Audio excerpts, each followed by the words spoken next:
Why does someone become addicted? I'm engaged in this question since I recognized my own problem, the excessive consumption of video games. An addiction itself can have many faces. You may be addicted to your smartphone, social media, alcohol and other substances. You love to shop, or you consume too much sugar.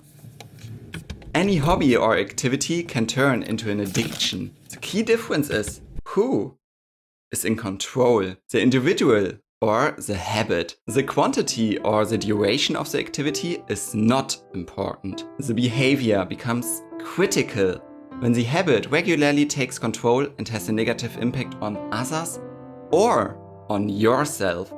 But would we really engage in a behavior that harms ourselves? To understand this statement, you have to go back in time.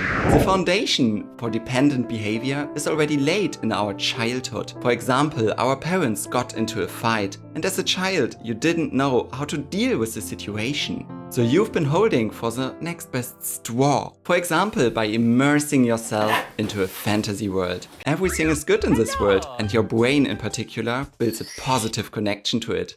Doing this activity releases the neurotransmitter dopamine, a messenger that triggers feelings of happiness. The next time your parents fight and you can't control the stress, your brain searches for solutions. Video games worked well last time, and just the thought of playing a game releases dopamine again. But even if the stress changed, for example, you got a bad grade in school, you are dissatisfied. To feel good again, you suddenly start playing. While this connection was a small dirt road at the beginning, you keep expanding it. It will be a road or even a highway. So originally, this behavior actually had a very useful and positive function. In crucial moments, you could escape from uncomfortable situations. And you could protect yourself. Your brain had good experiences with the respective behavior. However, when we travel back to the present, this necessary escape response no longer exists. We are older or even grown up, but the connection in our brain is still strong. Now, as soon as we come into a stressful situation, our brain associates the acquired habit as a solution.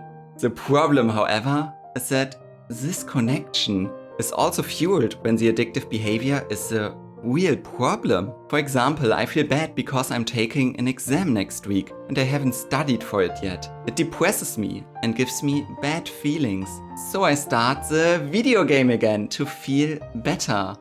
And for this current moment, this behavior will actually make us calmer and happier. But once we stop playing, reality hits us and we feel even worse than before.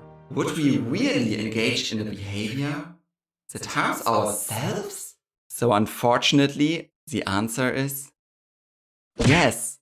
By the way, a lot of the content of this video comes from the book In the Realm of Hungry Ghosts by the author Gabor Maté.